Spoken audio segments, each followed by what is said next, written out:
right. Happy day 3, I guess I could say. I feel like I'm still getting into a rhythm, but I finally got baby boy to sleep, so um I don't know, I'm kind of excited. I was thinking about working through some of the reading earlier, but it just I spilled coffee in my iPad like a few weeks ago. So I was like, dang, this is like literally the perfect time where I need to be able to use my tablet. But of course, um, yeah, it's out of commission at the moment, so I gotta figure that part out. But I did come in with a plan today because last night, where I left off. I did watch all of lesson one for the fast AI course. So I'm done kind of like with the primer of the material, I guess you could say. So I wanted to, I know I got sticky notes here, yay. Give yourself reminders and stuff. I know at least I have to. So I wanted to do the exercise. Um, there was an example that they gave, which was using this Kaggle notebook to create an image classifier, if I'm not mistaken. They were distinguishing between birds and trees, but I was like, maybe I could do something interesting. I don't know, like, um, I could get some screenshots of, like maybe Twitch streamers, and like some screenshots of some YouTube videos and use those to train a model. It's kind of random and weird, but I don't know. I feel like I'm probably not the only person that thinks this, but it's like when you can kind of look at somebody's like screen grab and tell if they're most likely like a strictly a YouTuber or a Twitch streamer. I don't know. I feel like Twitch has an aesthetic, even if you are in different categories. So, that's one idea I have for that. And I thought that would just be a good project to practice on overall. And then, this is the book. I do have the book. I have this sport. They have collabs for them as well, but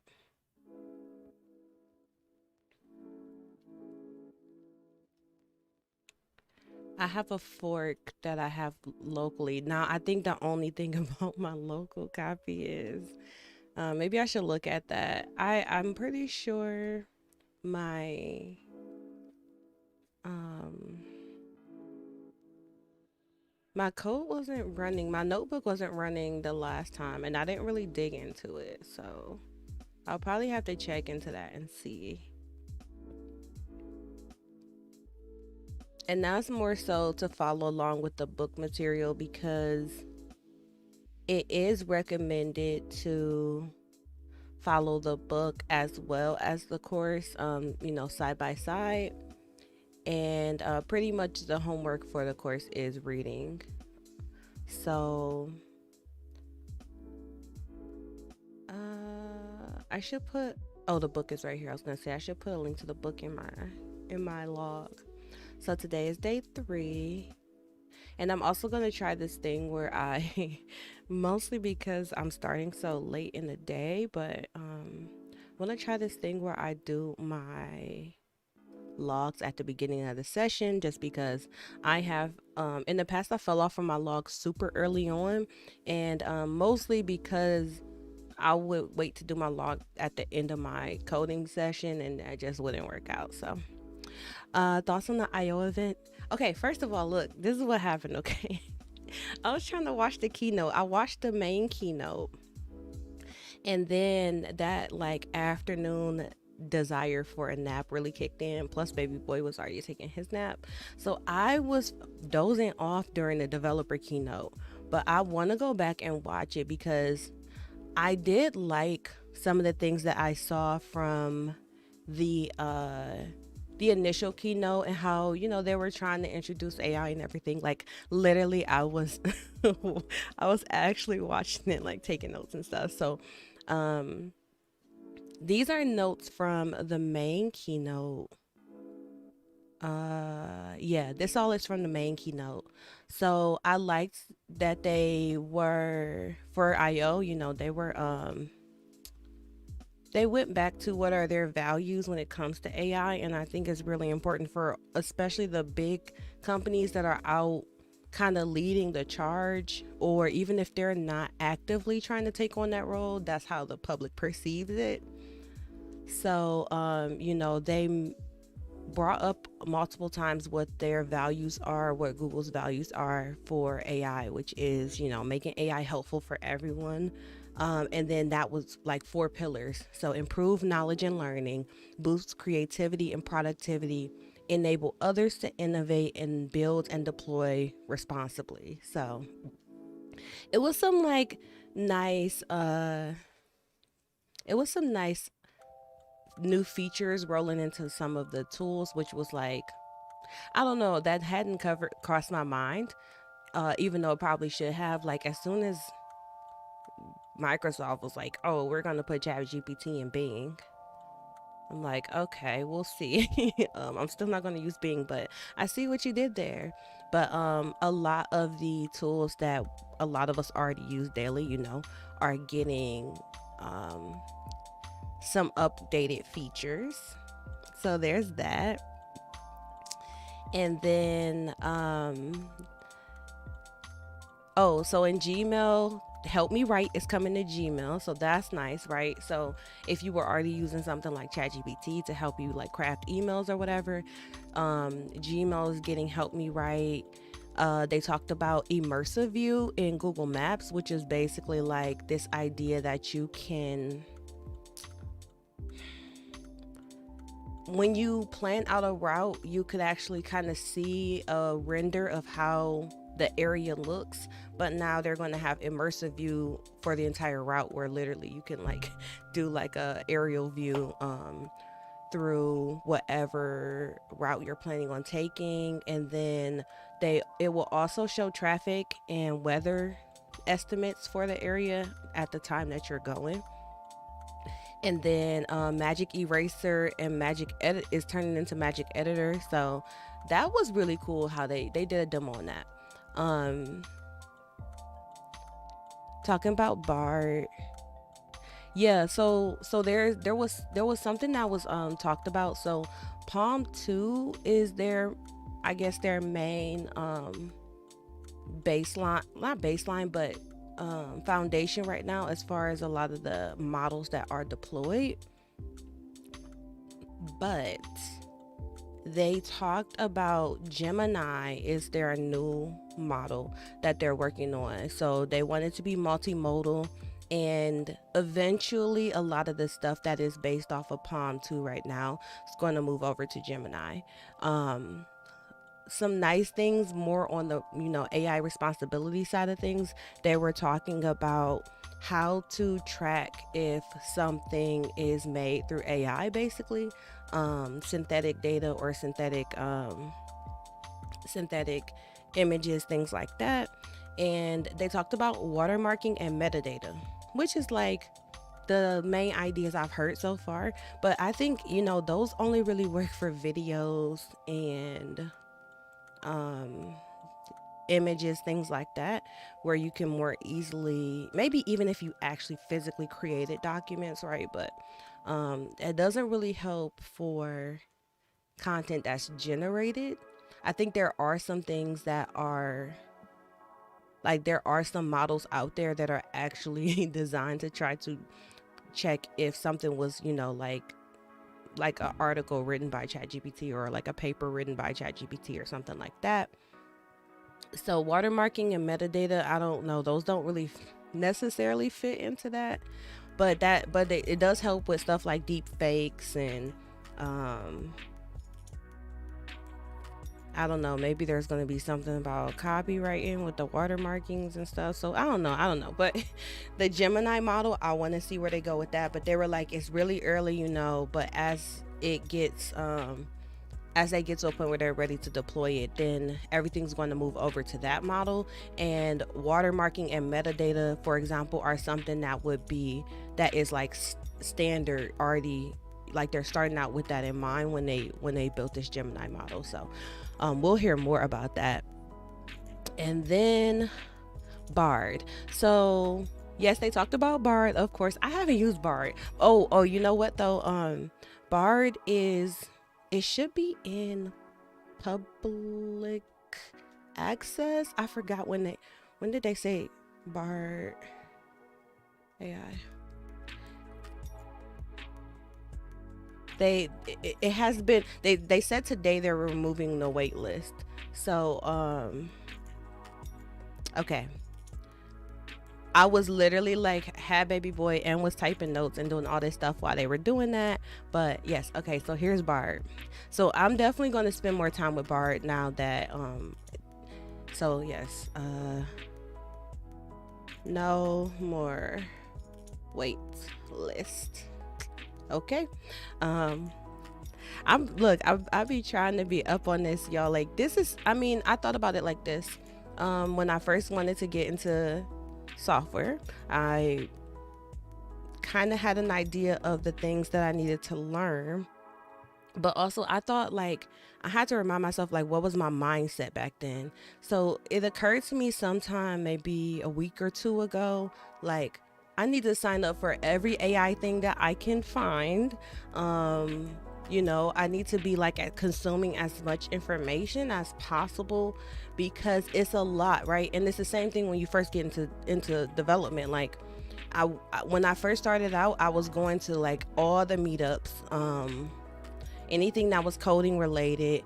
I was taking classes, I was watching YouTube videos. Like I just was getting ingrained in, the industry overall. And I'm like, this nothing should change.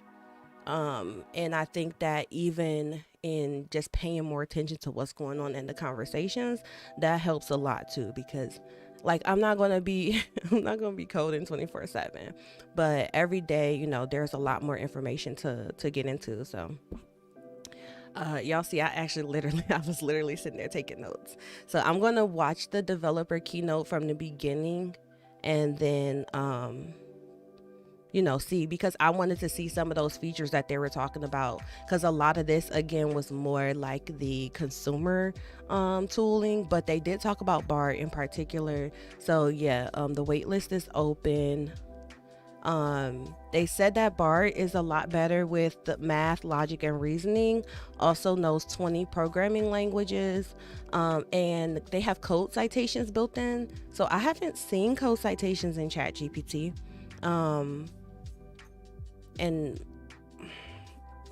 I haven't seen it. It could be there. I don't know. Let's just see. Might as well chat.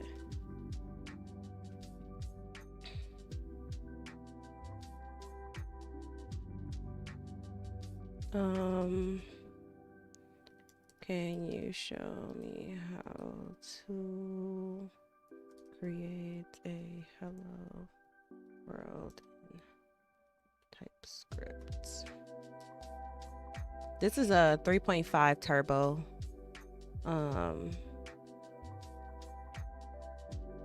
Pretty sure that's the model that's deployed on default. So they give you like, GPT will help you with coding, but it never cites any type of sources. So yeah. Oh, this app is Notion, by the way.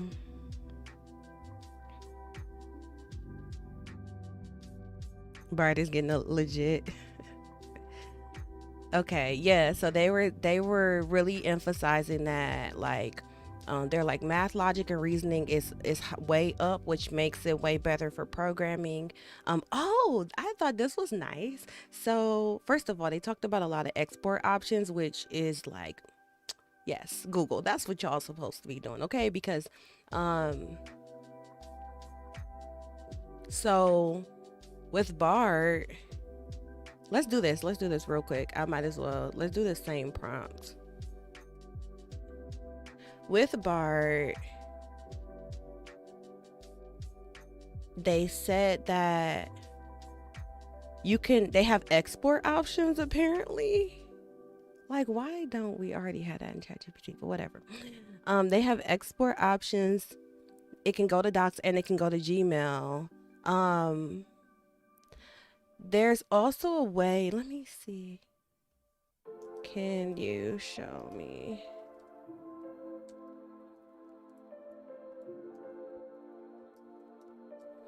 Basically, what they talked about was how they have an export to collab feature for a lot of the programming options, so you can export to collabs because Google already has collabs, which I use pretty often for my Python stuff. But they're also building export to Replit, and I know like not as many people are familiar with Replit because I'm a teacher.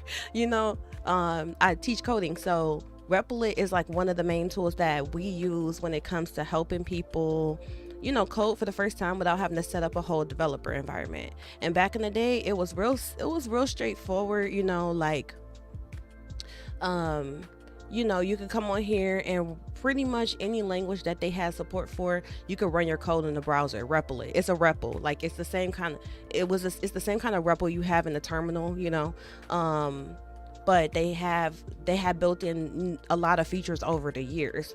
So yeah, I already just have been in love with how much Replit is advancing recently, but I think it's really nice that Bard is going to um have export to Replit as a new feature coming. So I forgot when they said that was gonna happen, but that's a new feature. But yeah, Bard right now is running on Palm 2. So I'm going to read more about their Palm model. But that's pretty much the basic, not basic, but the basis for a lot of the models right now. Um, Different export options. Like, see, I didn't know you could export your the Bard chats, but then again, they had the wait list, and I don't even think I had joined the wait list yet. Oh, and then Bard is getting tools, of course. So you will have different Google services will be integrated with Bard as tools, and then there will also be third-party extensions, of course. And I still haven't messed around with plugins in ChatGPT because every time we have our Train Next show, um my business partner Mac, he's always like, oh yeah, the plugins, and I keep forgetting to even spend time on that. But Bard is also getting a similar feature, which is called extensions, but also the Google services integration, so that'll be cool. One of the things that too, because some people don't realize, like the Google Sheets, there's like a Google Sheets kind of like programming language, or like there's some custom language in um that allows you to do more custom features with like I know I did it with, I used to have a client who I automated a bunch of stuff for them with Google Sheets and Google Forms, and I built some like I wrote code that actually handled a lot of the business workflows that they needed. And I forget which is the specific one, but that language is also um Bard is proficient, I guess you could say. Um, oh, image input and output was the other thing that they talked about. So this is like kind of pushing into the multimodal side of things. Like, so say if you ask for recommendations from Bard, like, hey, what do can you tell me about some great places I could visit, blah, blah, blah. Instead of just giving you options, like in text, it will also show you images. And then on the flip side, you could give images to Bard and prompt it to, give you ideas, or basically Bard would be able to give output, respond with images, but also take in images as well. Adobe Firefly. Oh, this was a cool one too. So with Firefly, I think that's one of the first tools that they're going to be launching. I think Adobe has a partnership, right? So there was certain companies that are partners, so they were more specific to talk about them. And with Firefly, the example they gave was, they were like, oh, if you're about to have a birthday party for your kid, and your kid likes unicorns and rainbows, and then the demo used Bard to prompt for images to use, like, for a birthday party. Basically, it looked like a cute little image you would use, like, for a birthday party invitation. So that was called the Visualize. That's Help Me Visualize, which is this one that's down here. So Help Me Write is, just more of the text, and then Help Me Visualize is image generation. So they're kind of, I don't know, I think they're doing it smart, the way that they're integrating a lot of the features in to where people already do their work, because that's my only separation right now with ChatGPT. Like, the model is great, but like, I literally, I would not lie to y'all, I literally have a whole folder on my computer that is, look, uh Finder. I literally have a whole folder on my computer that is just like PDF versions. Here it is. Look, I'm not making this up. PDF versions. I have a Chat GPT folder. PDF versions of my chat logs, because back when back when ChatGPT first got popular, and then they started going over, the server started getting overloaded. I almost thought I lost a bunch of stuff that I had worked on initially, and that hurt my heart. So, yeah, just having to constantly move stuff back and forth is, eventually a little bit more of a headache than I care for. But yeah, so there will be a lot of integrations there. And like I said, oh, Bart right now is also proficient in English, Korean, and Japanese. And then I immediately thought, like, wait, because I'm trying to learn Japanese, so I'm like, wait, okay, can I, like, so Bart should be able to, like, tutor me in Japanese, right, hypothetically. um I'm sure that's what they're working on. And I did actually see, dang it, I think by the time they showed this one feature, damn it, it was like a notebook feature. It was a, see, Google IO notebook. Something with wind. T- Project Tailwind, that's what it was. An AI notebook for studying. Okay, Project Tailwind.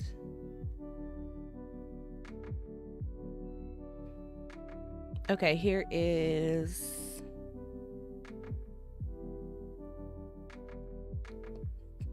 I'm joining the waitlist for this, absolutely. But I think this is interesting, and this is the kind of work that I find to be like most relevant to the things that I care about, I guess you could say. Because from a personal perspective, obviously I would love to use something like this, but also I would love to work on more technologies like this. And this is really where my inspiration came from when it came to why I care about natural language processing in the beginning.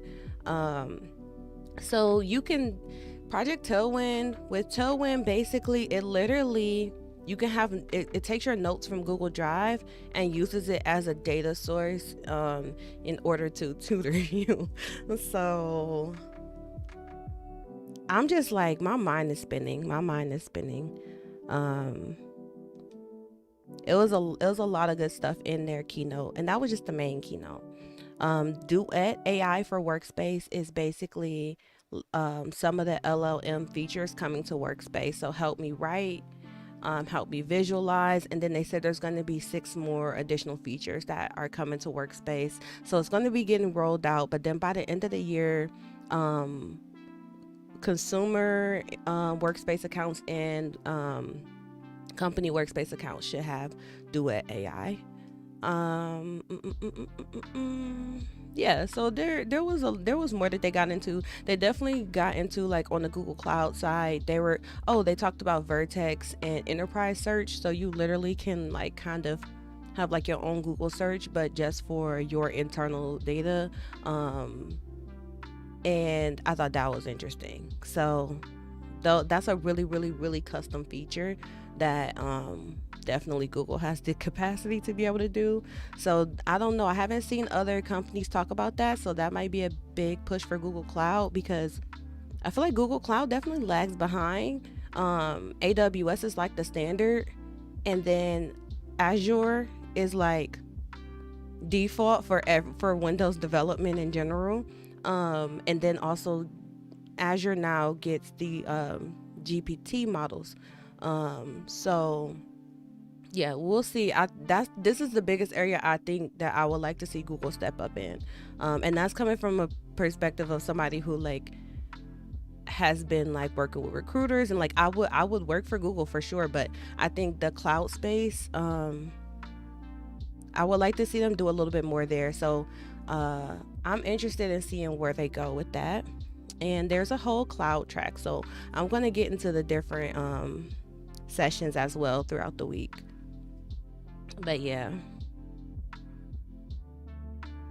I I'm happy to give my other. I'm going to take notes for the developer keynote, and then maybe tomorrow I'll just talk about the developer keynote. But Project Tailwind was like, I don't know, it was a lot of good stuff announced.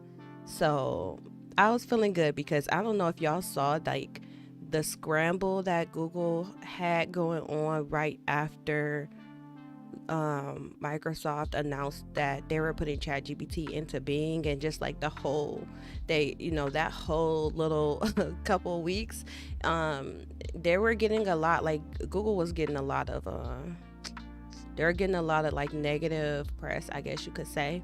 And it looks like they were scrambling. So I think they kind of came back strong, solid, and we'll see where it goes from there. So there's a lot of stuff, y'all. I've been to IO before, so I love seeing them keep that going, and it's back in person again. I'm like, I want to go next year. Because I went in 2018, I think.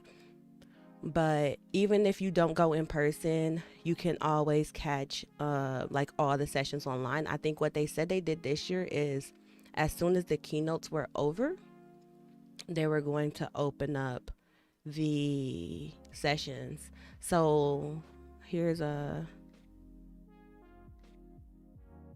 this is a part of the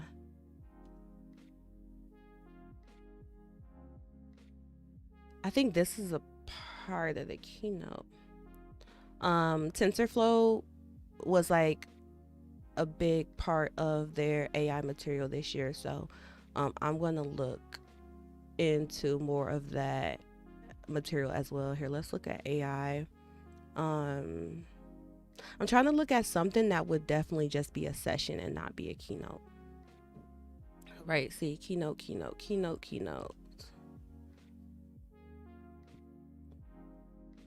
Machine learning with Google Cloud. Um, yeah, so they are all of these sessions are good to go on the IO site. So yeah, I have plenty of stuff to work through this week. And this is just my life now. This is just my life. Also, I'm like the superest nerd of all time. So on my on my phone, I know if you ever read any type of like if you ever read really any type of research papers or looked into research papers, then you will know this site. But they have a app, like they have a phone app. I'm pretty sure it's like quote unquote their official app, but it's not really nothing that interesting. But it does make it easier for me if I want to. Here, let me see, turn my lights up. It even gives me reminders.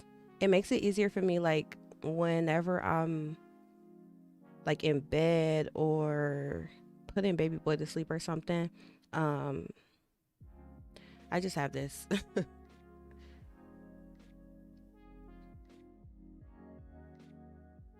Yeah, so it's literally yeah, this is fun trying to do this backwards. It doesn't have that much, you got the all option. So it's listed by publishing date. Mm, this is the AI tab. And then you can go to recent and then bookmarks.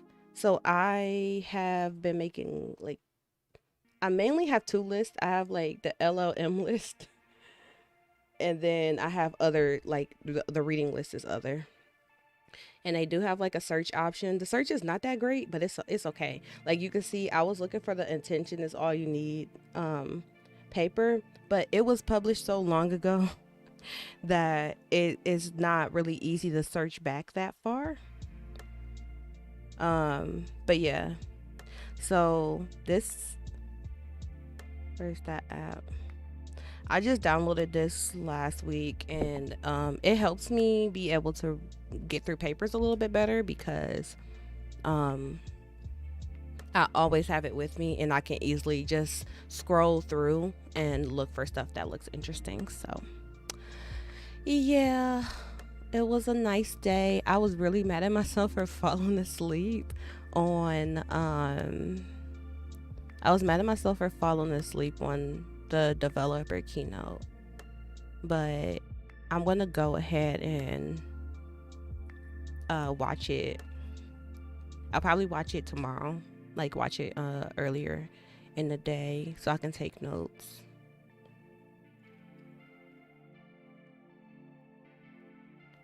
Okay, so today my main goal, like I said, is to work with this starter notebook that they gave.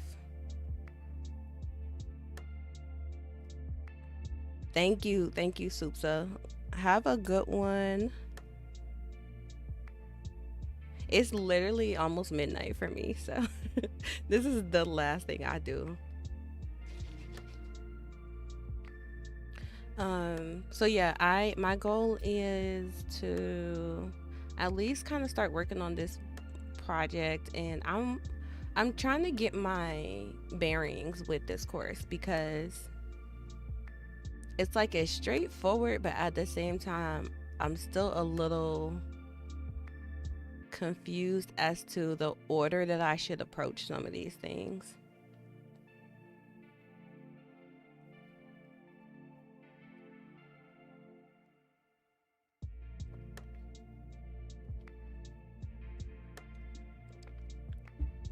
It was mentioned in the lesson video that they actually wrote a paper about the Fast AI API. Yeah, I looked that thing up. It's long, but I put it on my list. I did put it on my list. Let me see. I could probably find it here. Fast AI. Here it is. It's like 20 pages or something. I want to say maybe 30. So 27. But I feel like this will be a really nice one to get into. So I'm putting this on my list. It talks about the API and their approach to how I guess how they wanted to architect it and everything. So I think this got a paper award in like 2020.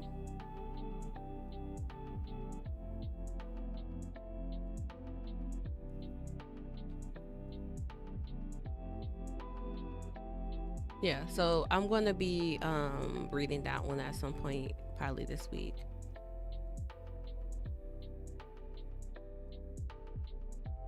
I'm such a nerd. It's like it's so much good stuff to learn about. or play around with that I'm just like, yeah, I got so much stuff to do.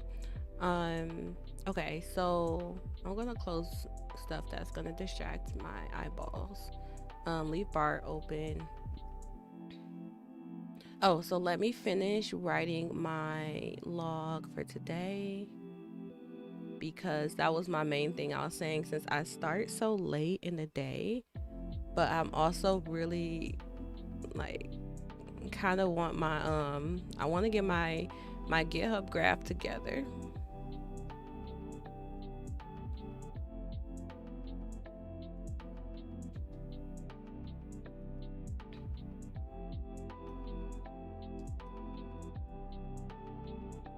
So I'm gonna start an image recognition project with a Kaggle notebook.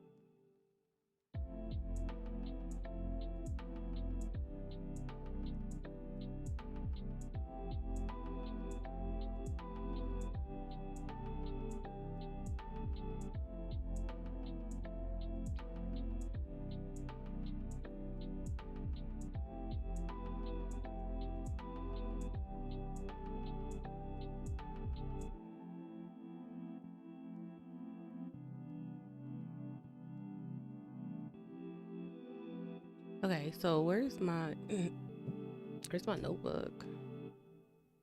Yeah, I'm gonna close that. Okay, so this is oh,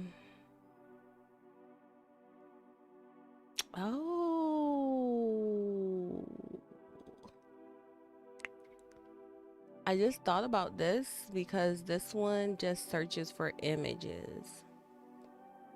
So I wonder if I could just search for some just to start out.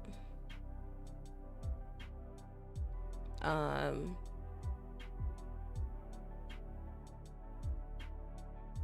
if not, I'll figure out how to just I can pull my data. I should be able to pull my data from my computer, which is the images I want to use. Um, uh,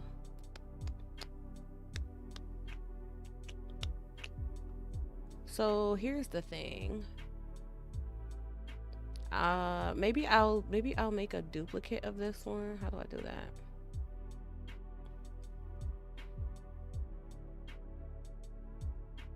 Yeah, so I'm doing this just because I want to have my link in my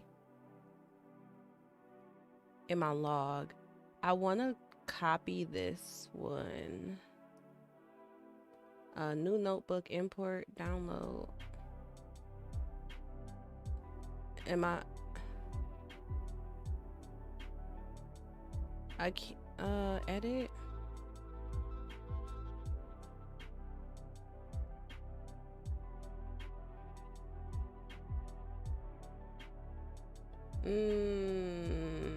Okay, let me go back.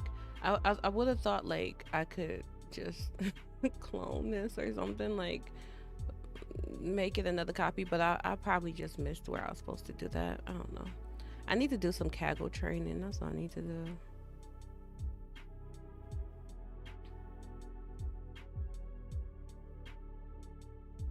Okay, so go to code, notebook, this one.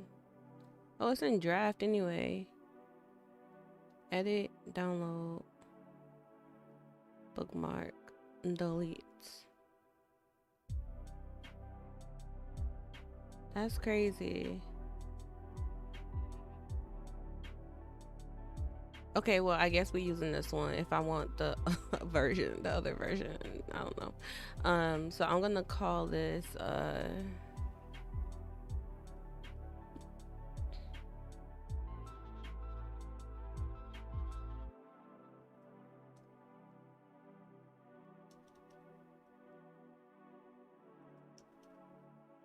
I don't know, random name. Can I save this version? Okay. So now I'm gonna put this as my project URL. Link to work. Okay. Oh no, I hate that it tries to help me like that. Okay. Um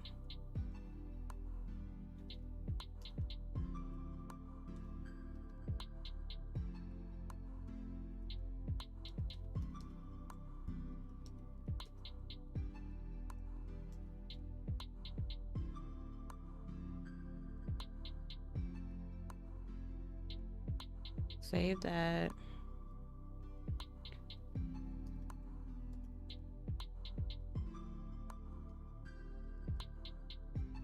Did I change everything I needed to change? Okay. Can I do this? Save at day 31. Oh.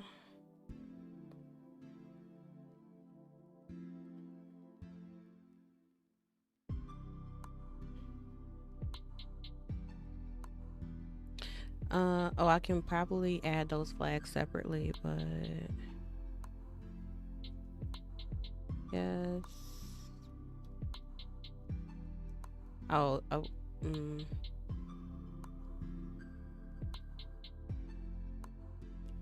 White space errors.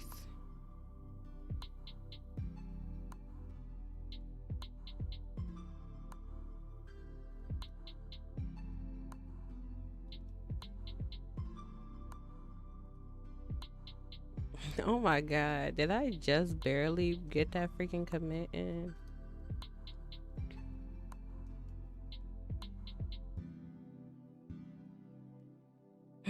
No. Well, actually, it does say no. It's at Thursday. It's on Thursday.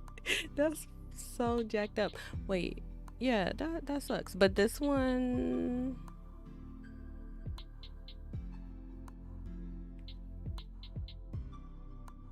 so I'm gonna have a hole in my graph. Is that right? I'm about to be real sad about that.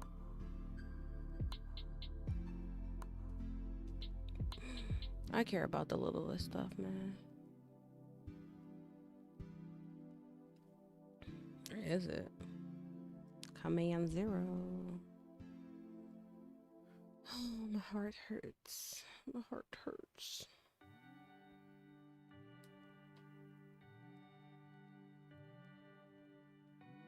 I'm trying to make my graph green. What the heck? Kind of BS. It's my fault for real, but still. Oh, wait. Okay.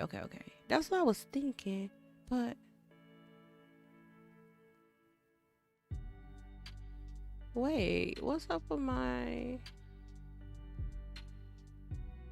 That was Monday.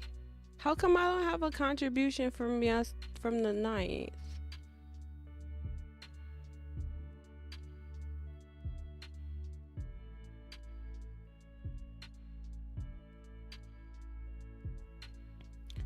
That's crazy.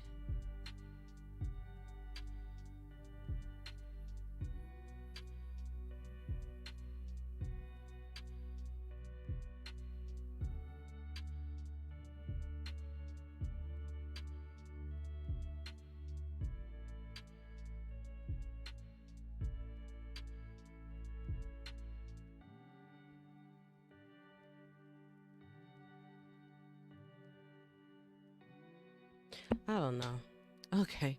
At this point, that's back. That's in the past. So ain't nothing I can do about that. Let me just push this and move on with my life.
Wait, where is maybe it's just gonna take a second. I don't know.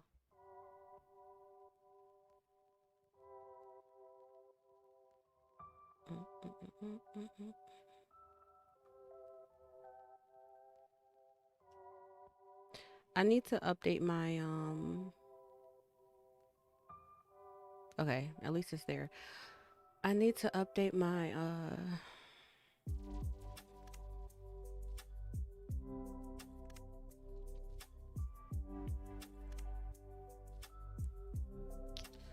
I think I'm using HTTP. Yeah, I need to change this to SSH remote, but it's working right now. It was prompting me for a password. Okay, so yeah, I'm kind of like, how I think I'll get the hang of this after a couple days, how I want to go through the material. So I'm here. This is I watched all of that, and I'm gonna try not to like skip through stuff like this because reading is fundamental. All right, so let's start my palms.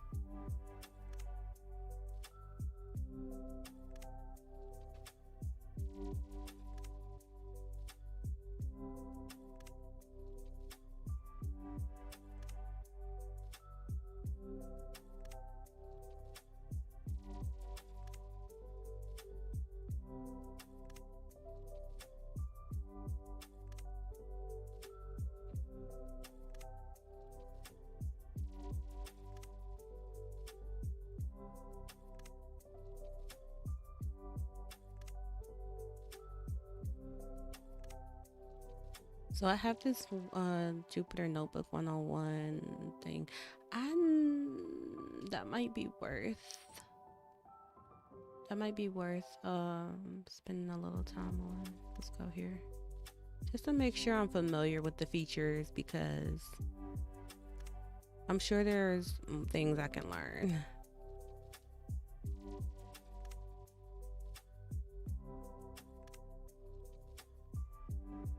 Okay, so let's just go through the Notebook 101. And I have used notebooks before. I've also used them to teach. I think they're very, very, very helpful. So some of the features I'm pretty sure I'm familiar with, but I did learn about that the slideshow was it like a plugin or something that they were using. So I have a fork of that now. So I'm gonna play around with that, see how I can integrate that into some things I'm already doing. But if there's any other features I'm not aware of, now is a good time to pick them up. So basically with Jupyter Notebooks, you know, you have your different cells. They have the code cells, which literally whatever you write in these blocks, you can run that code and evaluate it. And then they have just like regular text, or actually they technically have Markdown. So you can use Markdown in order to format your notebook a lot better. And it's also nice when you want to give context to the examples. Okay, so modes. If you make a mistake,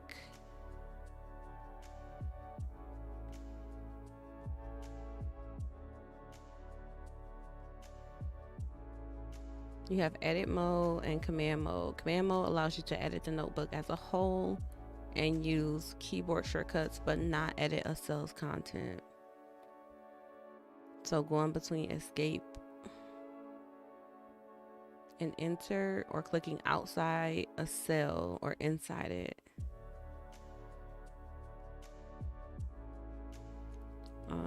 The current cell will have a green border in edit mode and a blue border in command mode. Okay. This is my notebook right here.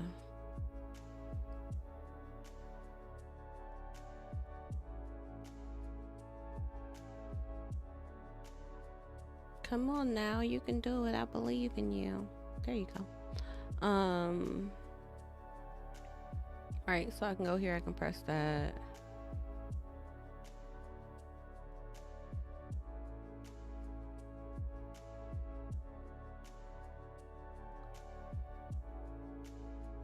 It's so slow.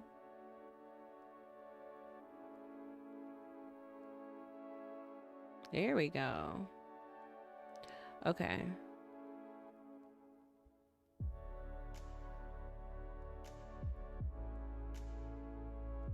I'm trying to see these modes they talking about though, because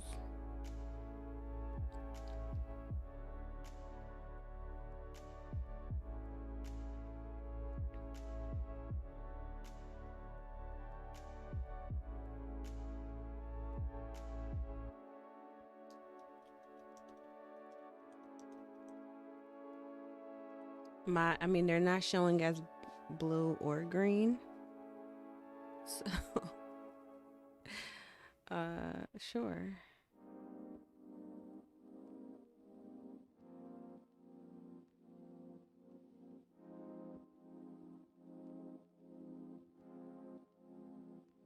Your notebook is auto-saved every 120 seconds.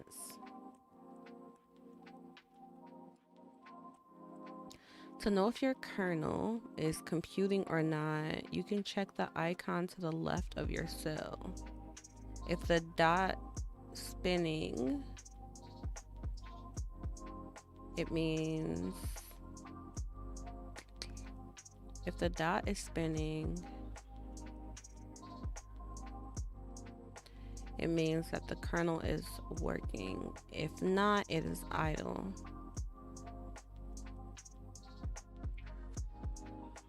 And then here's our shortcuts. So, wait, what the heck was that KBD?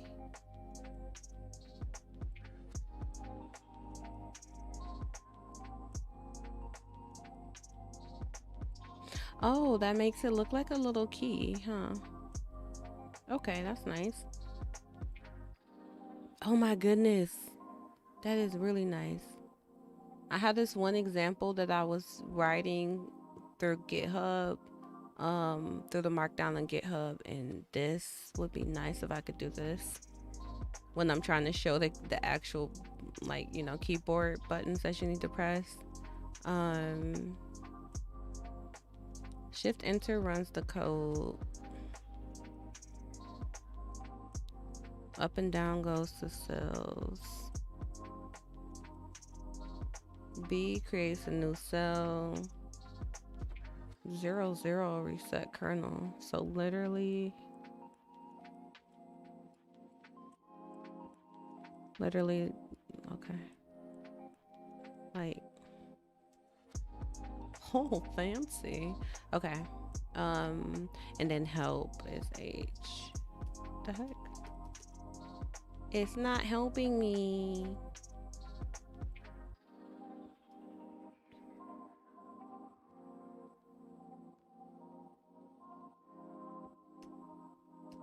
Okay, apparently H does not care about me at all. Let me see. Help.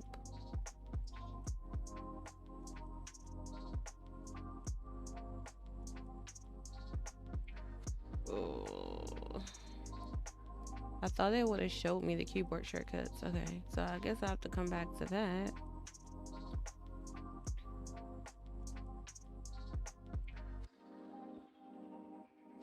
And then you can use shell commands. Just type exclamation mark before you shell command. Okay. And then markdown is pretty standard usually.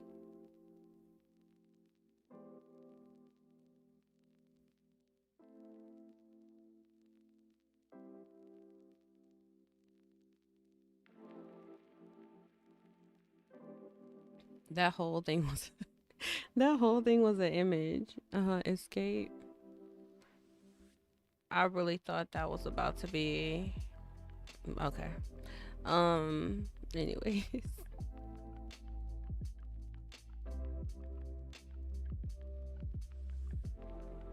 and then you get it's standard markdown. Underscores or asterisks. If it's one underscore, it's italic. If it's two, it's bold.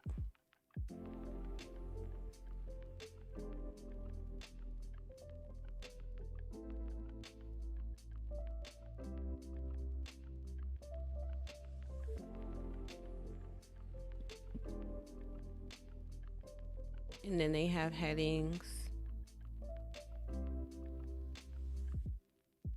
We'll add 3 new cells with the plus button on the left to see how every level of heading looks.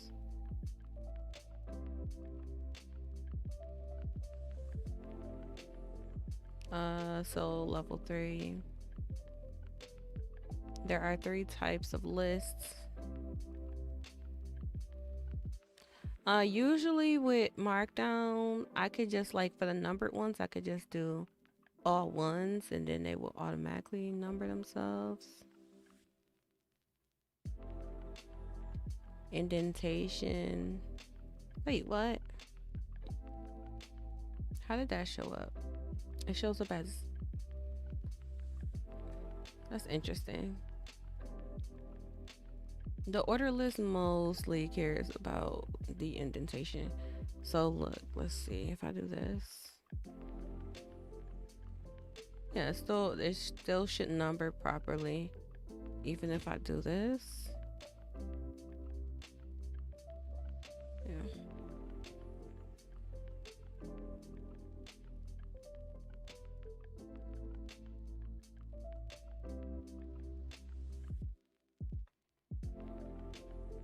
Wait, what?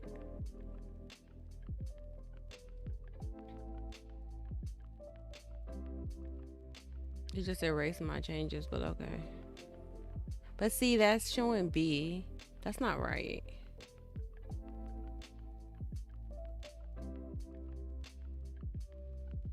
I guess they do want it to be 1B though.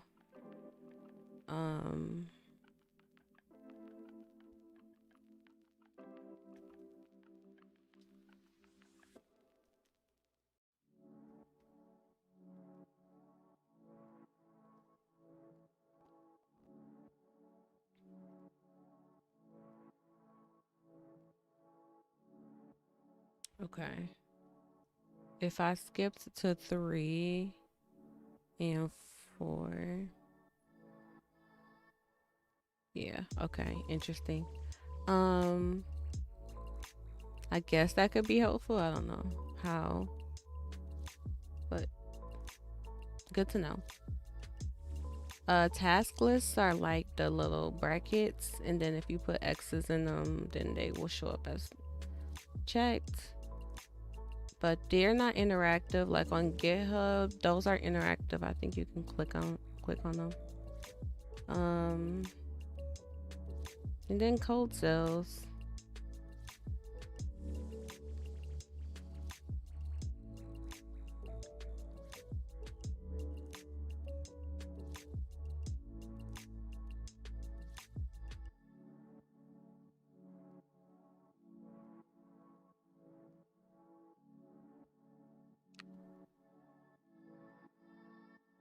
Okay, and then running Jupyter locally.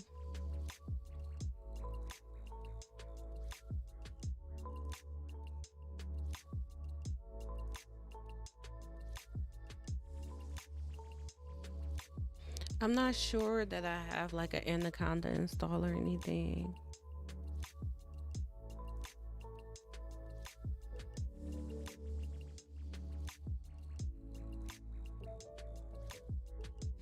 Jupyter notebook. Okay, let's see.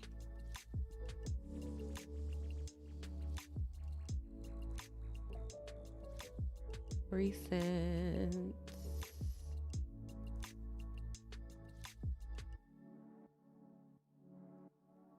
Let's open the book.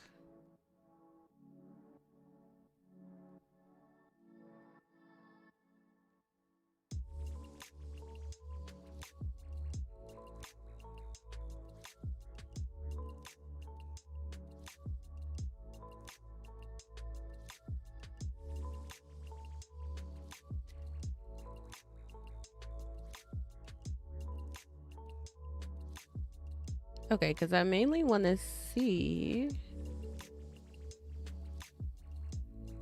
if I can get my notebook server working fine.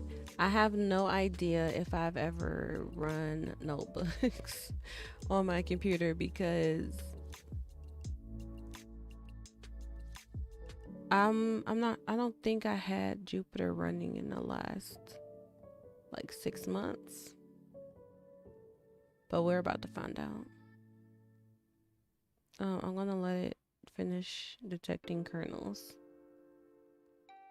Okay, there's my Python version.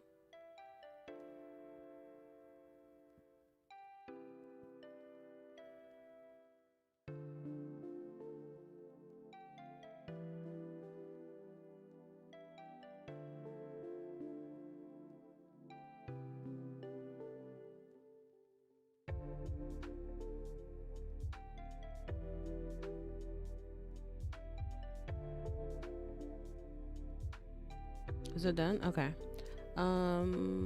Terminal.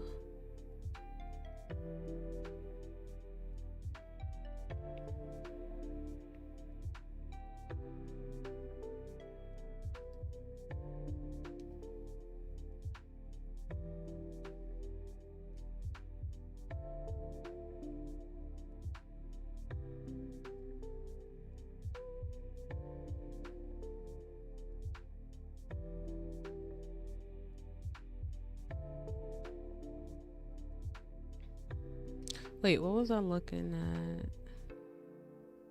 Oh, yeah, notebook.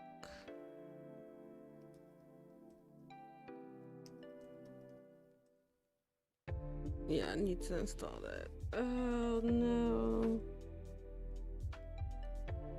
Okay.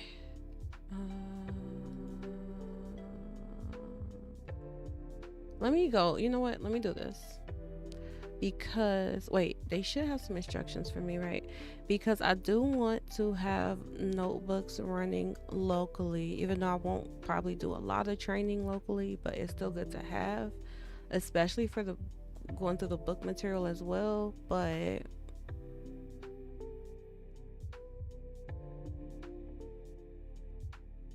here, let's go to the book and see if it gives us any setup. Because I think I should probably also have a I should use PyEnv. Go down here, okay.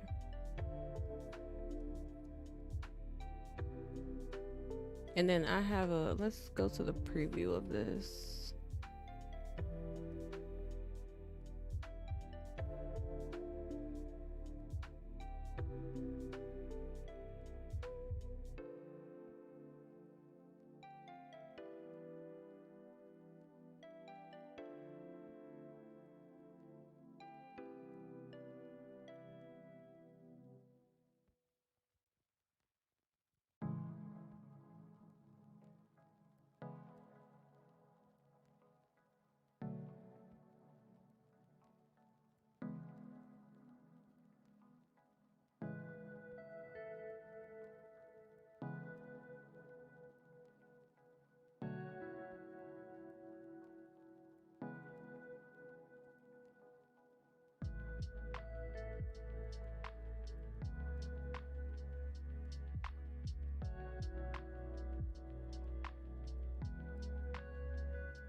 So they so they basically just said, we don't recommend that you do that, but that's not helpful. Um,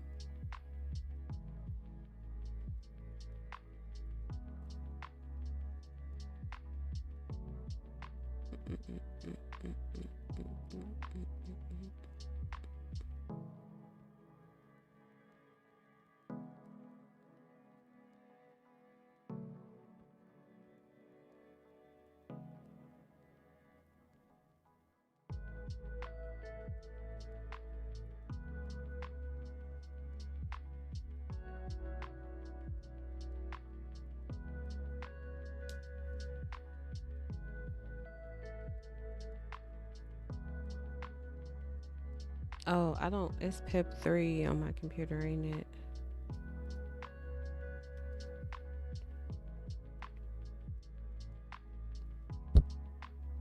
Do they have? I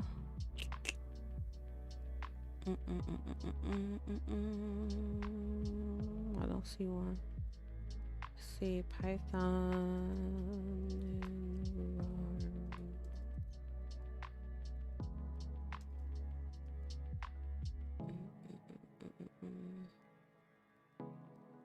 I probably have VM.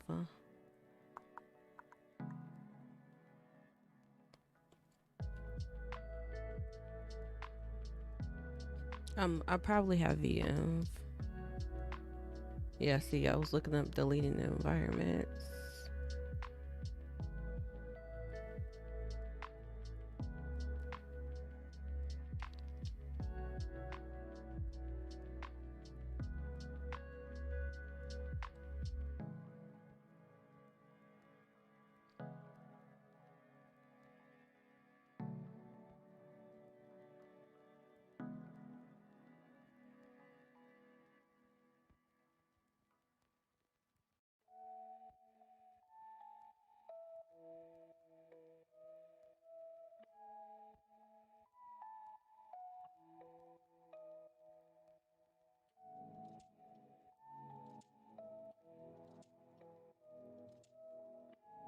Python -m VM, and then where I want the environment to live.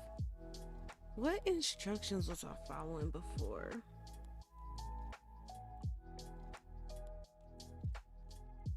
Oh, probably from Django. I think.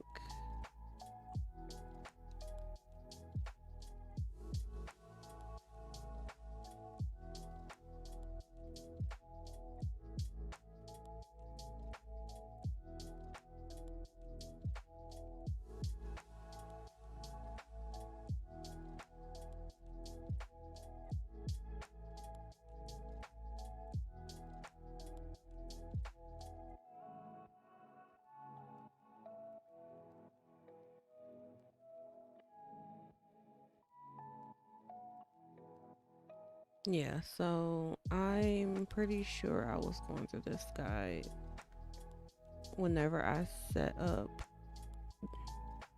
my virtual environment.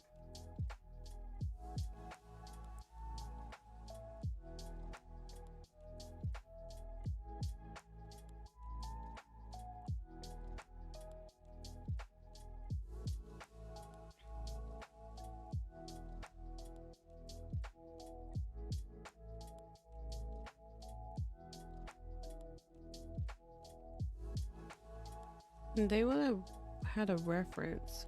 Excuse me.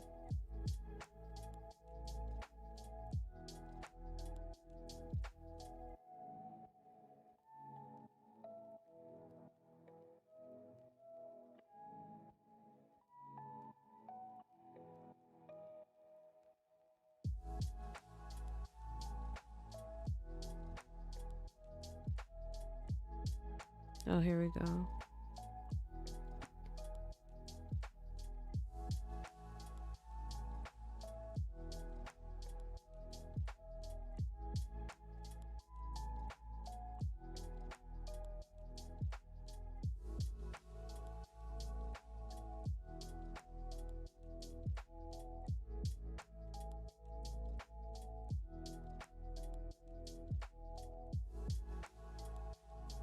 Oh, okay. So, yeah, it's still the same. This is just the tutorial page.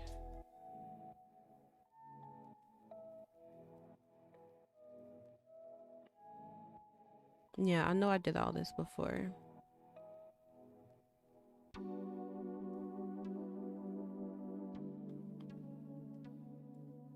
I just wanted to see, they had recommended a certain way to name them.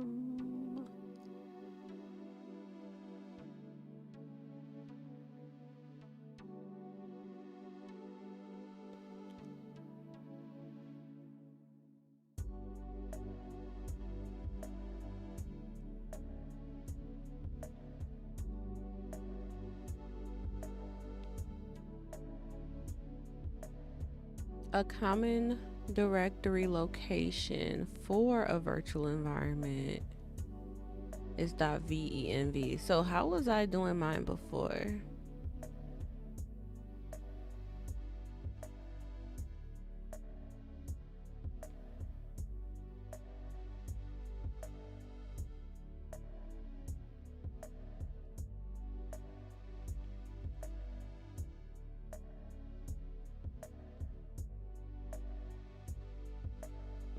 Okay. I'll take my break.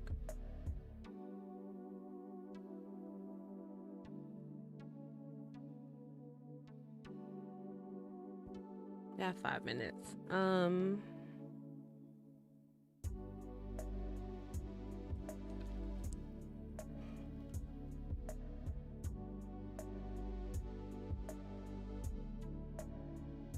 So last night, I had to be streaming at least until it was definitely after 1 o'clock. And now I'm like, I was so tired this morning. Even though I'm so used to getting up or staying up late. I don't know. Something about lately. I just been needing a lot of rest. So I'm gonna try not to stay up all night tonight.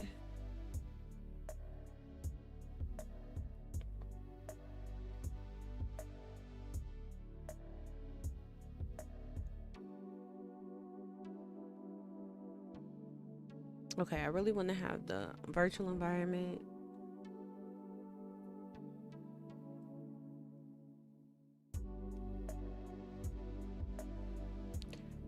I shouldn't be thinking about work. I'm trying to retrace my steps. So I want to have the virtual environment and then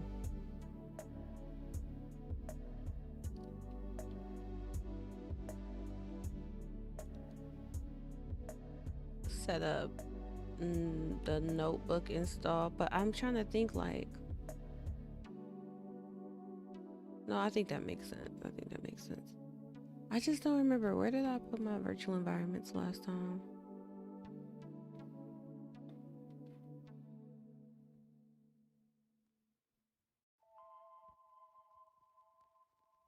I think I might have named them like that with the .venv.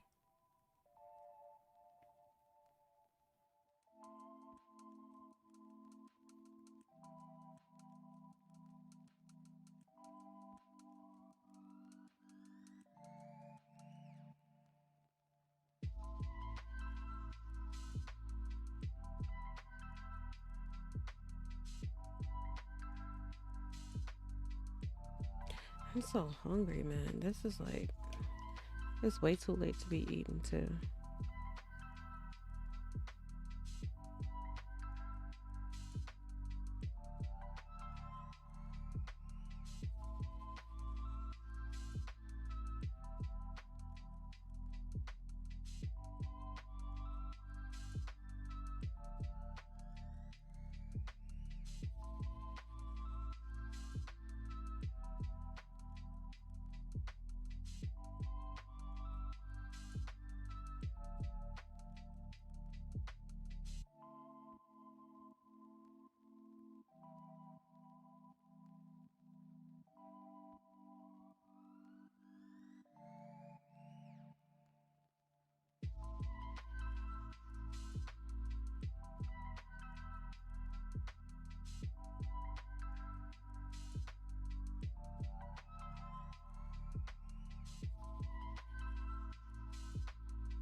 Okay, I got 2 minutes.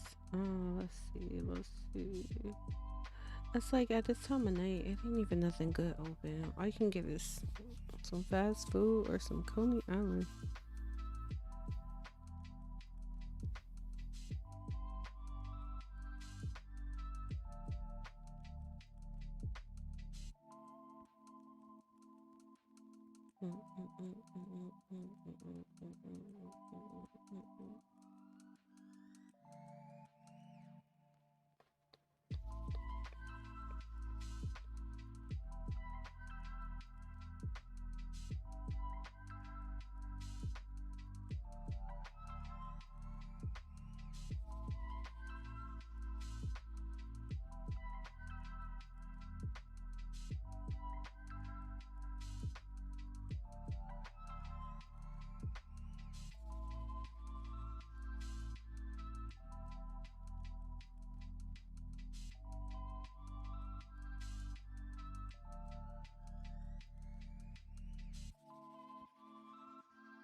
All right.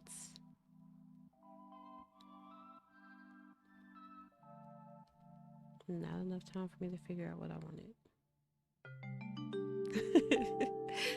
Timing is off. Okay.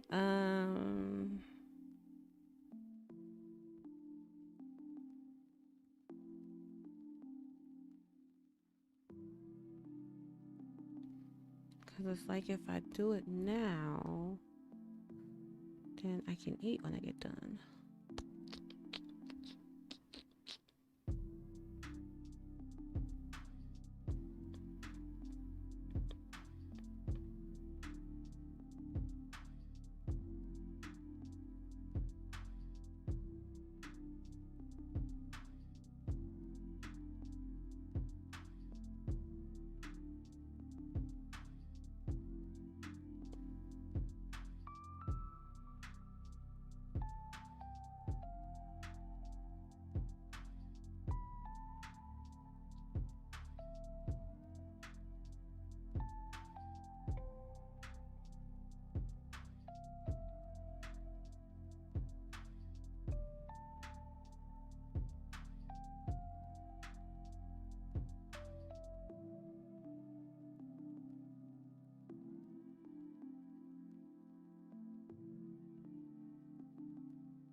Man, I better be eating good by the end of this night. Okay.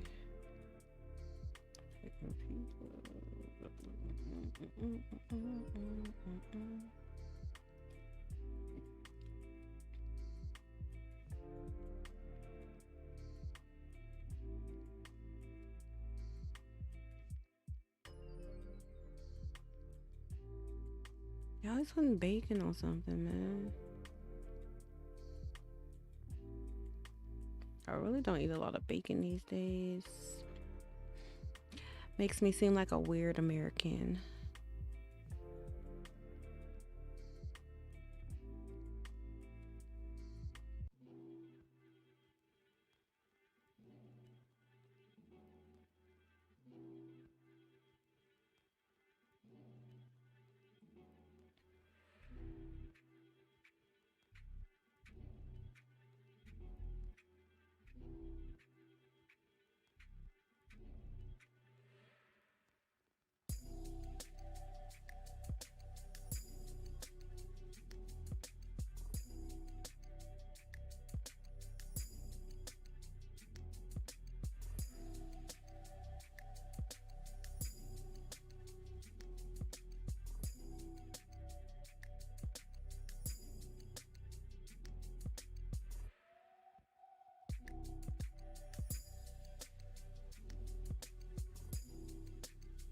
I guess.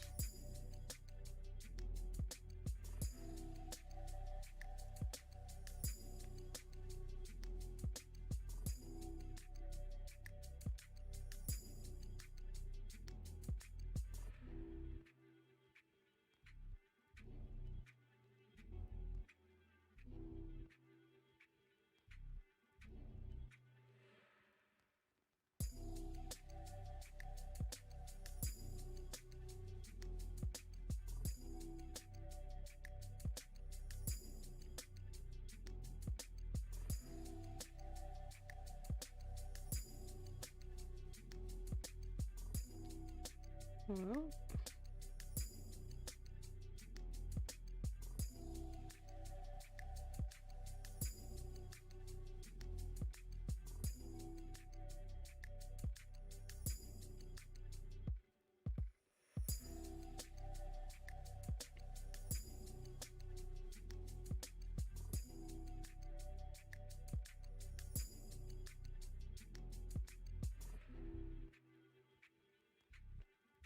okay. Well, that's not actually working out. It's kind of weird whenever you try to order from a restaurant and then whoever created the menu doesn't know the difference between optional and required fields in a form, and then it just makes your life like difficult.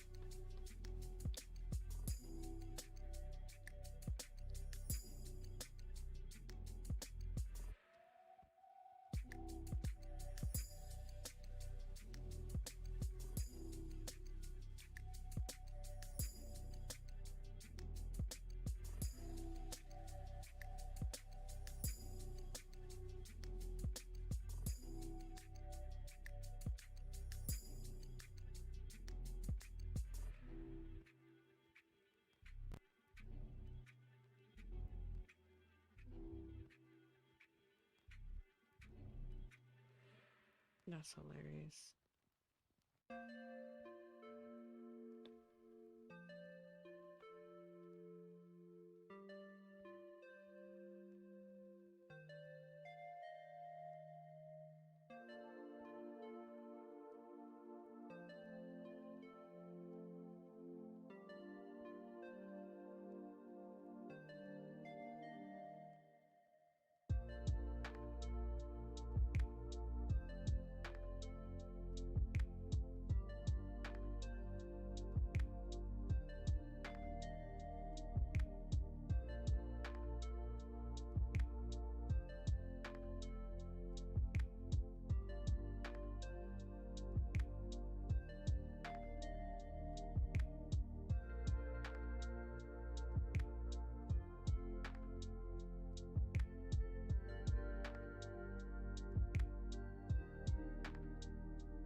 All right, I'm almost done. I need some. Yes.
And hear little baby moving.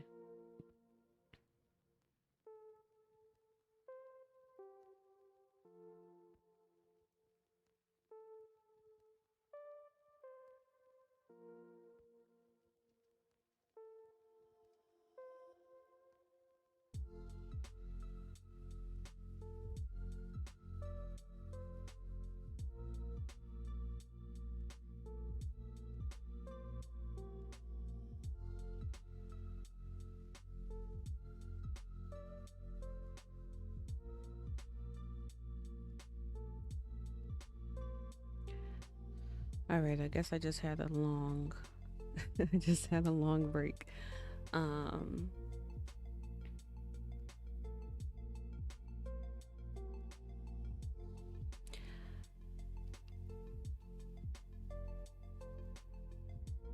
okay, I need brain power. By the time I don't know, it's something about me like I cannot really sleep hungry. Oh my goodness. If this boy don't go to sleep.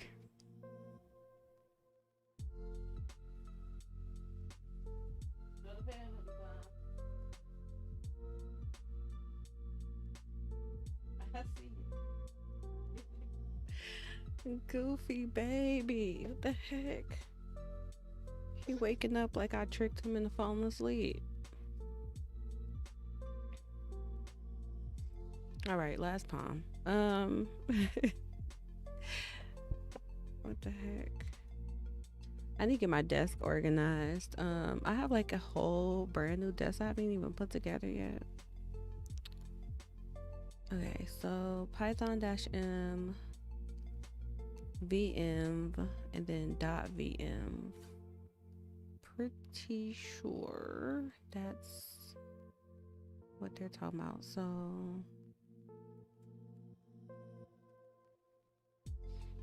um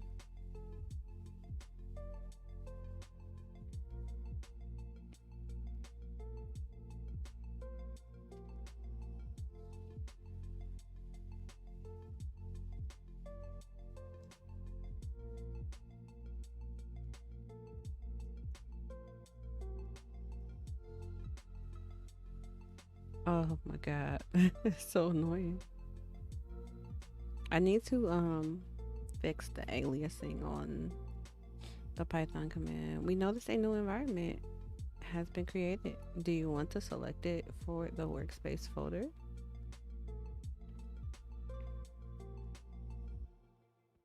Is that going to enable it automatically?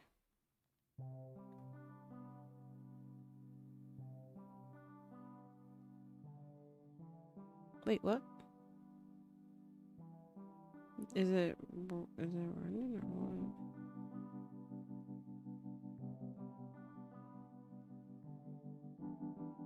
what? I feel like they're trying to help me, but I'm not really sure that they did. Okay.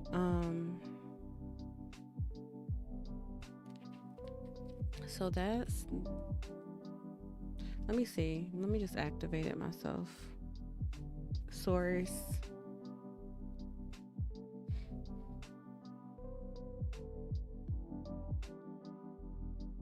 .vm/bin/activate. Wow, what the heck am I doing? Where am I typing? Oh, it's just navigating.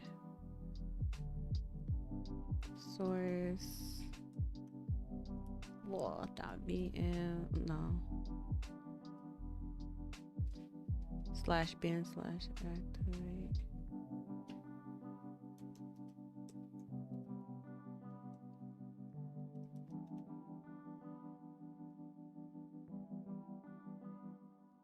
Okay, so now that that's going,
So pip and pip 3 install dash R.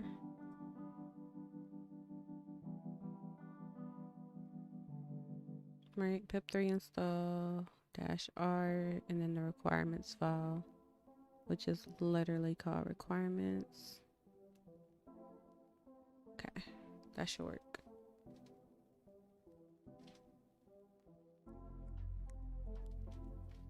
Trying to put my brain in Python mode and not JavaScript mode.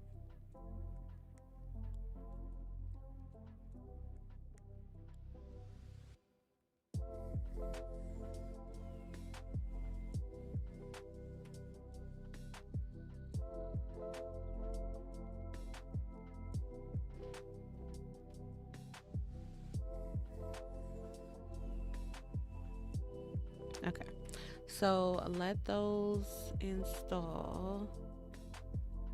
Then I should be able to run the notebook, Jupyter notebook, and then my server should run. Then everything should be fine. I should be able to run my notebooks locally.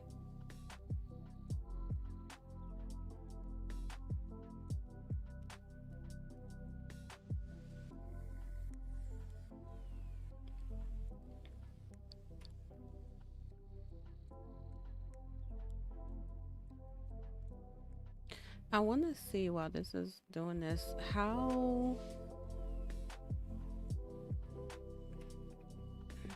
much of the first chapter, or is it multiple chapters from this book that gets covered in the lesson?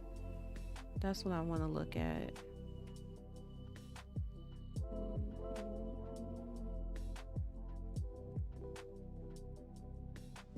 I'm kind of proud of myself because I do not do these Python installs very often.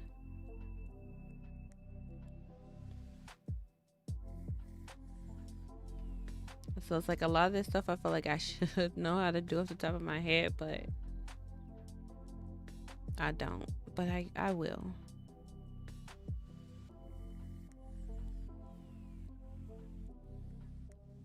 Come on. This is like a very intense install.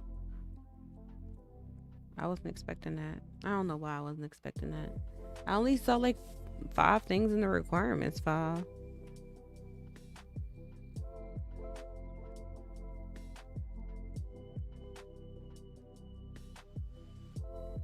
Oh, that was just downloading the packages. Now it's going to install them.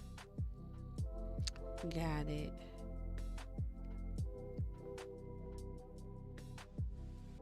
See, I could have actually been ordering my food while this was happening. That's okay though.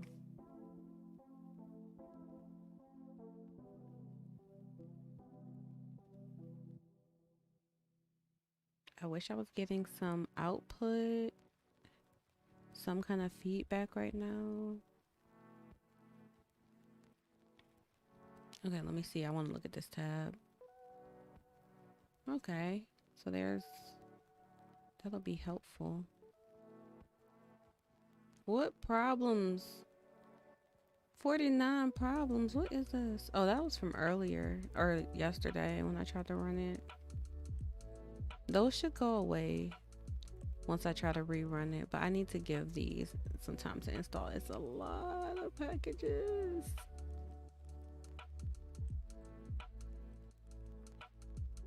Well, I guess while that's working, I can read and do some type of multitasking.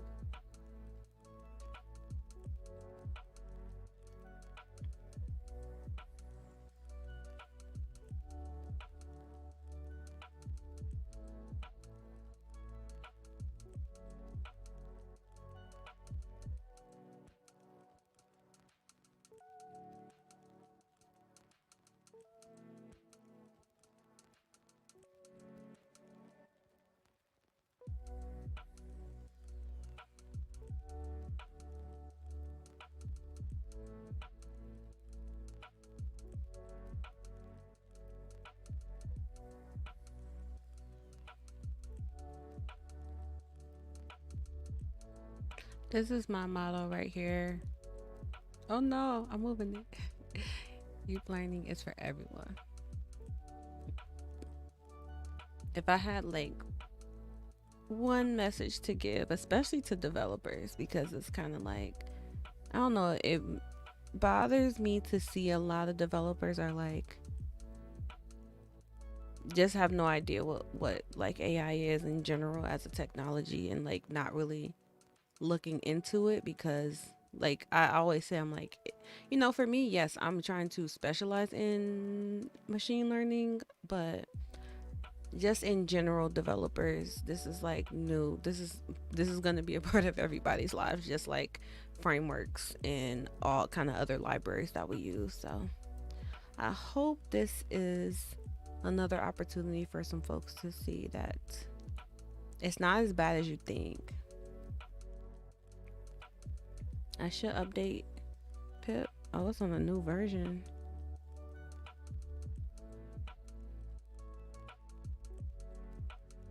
At least it's not the it's not the 1.0. So I'll probably install that, but I'm not about to do that right now. That seems like a terrible idea. Um,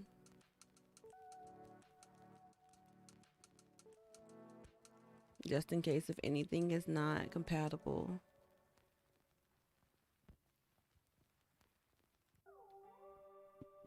So yeah, a lot of people assume that you need all kinds of hard to find stuff to get great results with deep learning. But as you'll see in this book, those people are wrong.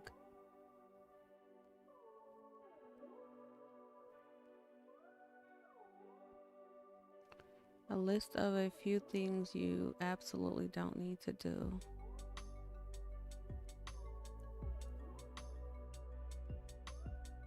World class deep learning. Um, this is an. I'm kind of confused.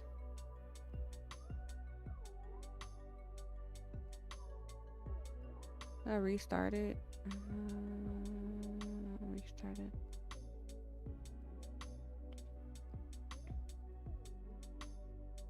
Cause it's like, what, do I not have a extension that can show the text? So let's try this now. Boo.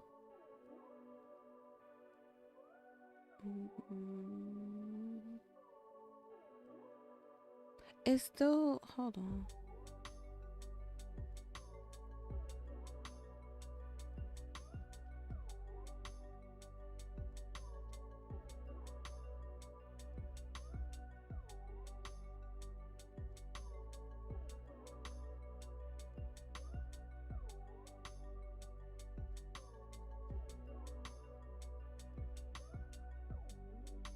Yeah, because this is not running. So that's not right though. That should run right. Oh, you know what? I still skipped a step. I still skipped a step.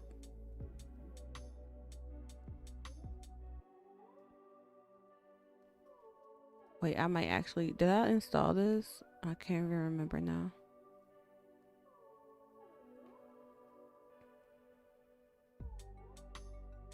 Okay, I'm gonna have to install Jupyter, but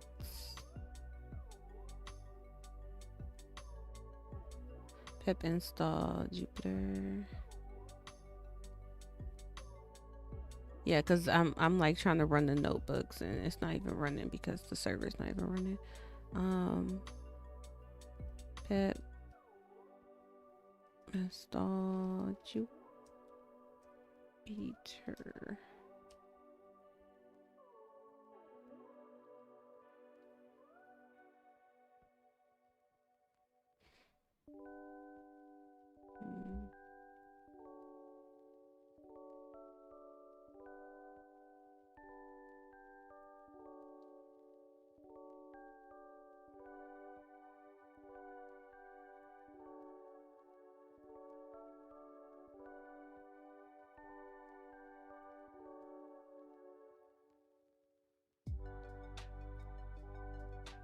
Okay. And then,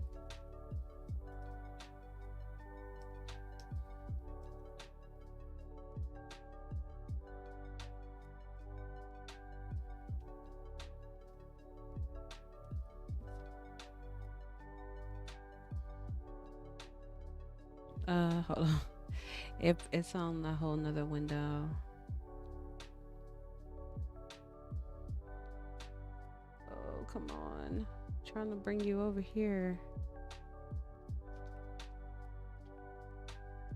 There you go. If this boy don't take his butt to bed. Oh my gosh.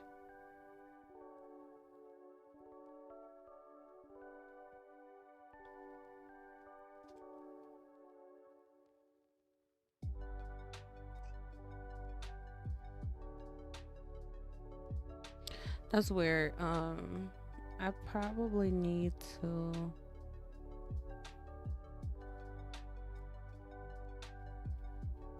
Did I click on one? What did I click on? Okay, here we go. It still doesn't like me. Do what I want you to do. Now I got the blue and the green cells.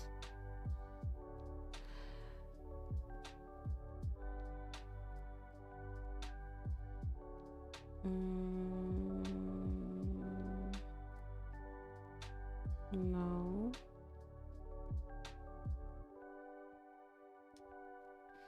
Anything else I can close?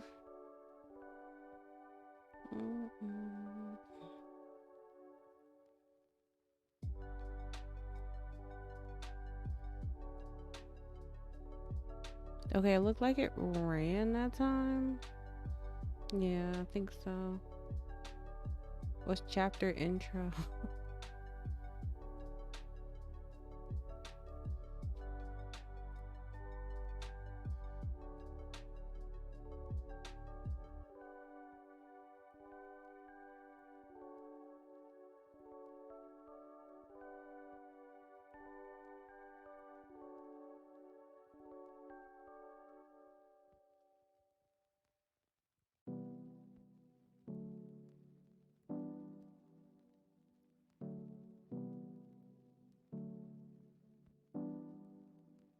Well, I got it to run. Oh wait, it errored again. What the heck? That's so weird. Why are you doing me like that? I don't deserve this at all.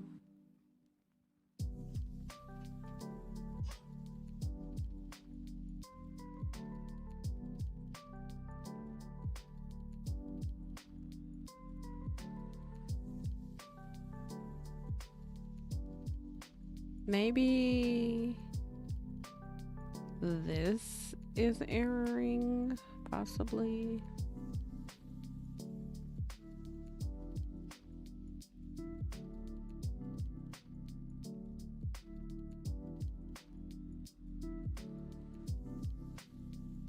Okay, I'm gonna have to figure that out.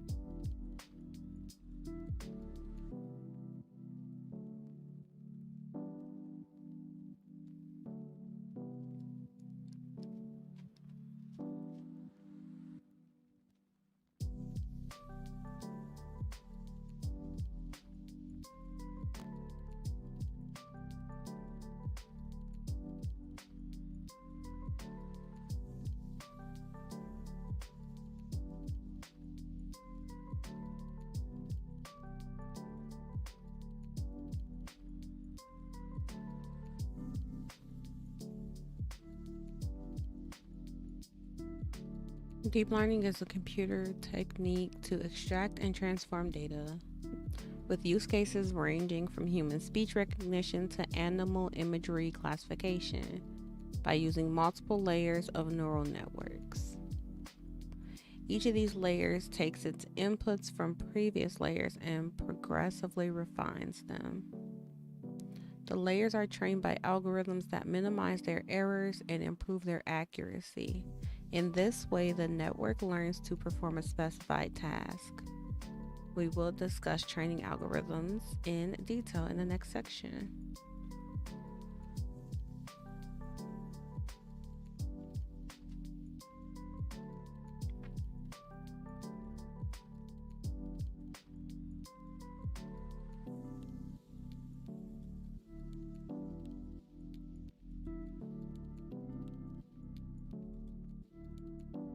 Hmm. So in the lesson recording, Jeremy, is that his name? Yeah, Jeremy had mentioned Enlitic, which is a company that he started, but apparently it was a company where they could identify tumors more accurately than radiologists. I'm interested to see how many things we actually find solutions for, like applying AI in a responsible way, I guess you could say.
I would like to try building a recommendation system. I definitely would find it possible. I don't know. I think I'll find it interesting to learn about image generation. Why is this baby up?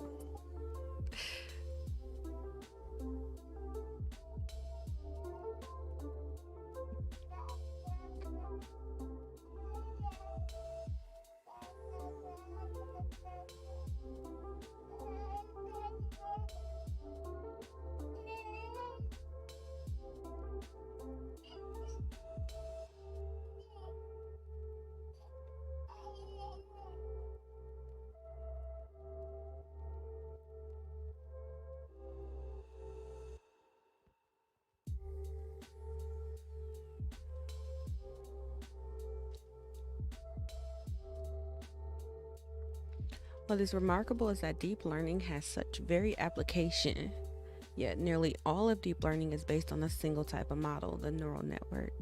But neural networks are not, in fact, completely new. In order to have a wider perspective on the field, it's worth it to start with a bit of history.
So,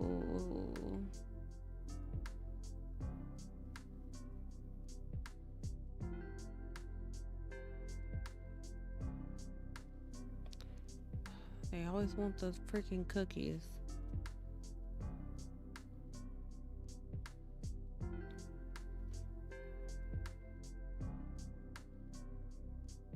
A logical calculus of the ideas imminent in nervous activity. 39.95. Really? Published December 1943.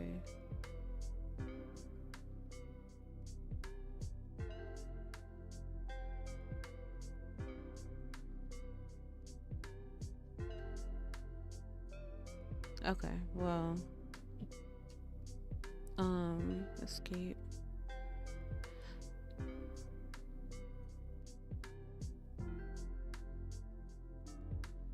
I do want to keep reading a little bit more until, let me see. It'll be time for me to eat in a minute. Oh, they're like almost here. Okay. Beautiful, beautiful. Yeah, so I am going to refresh myself on this history. It's a lot of reading. So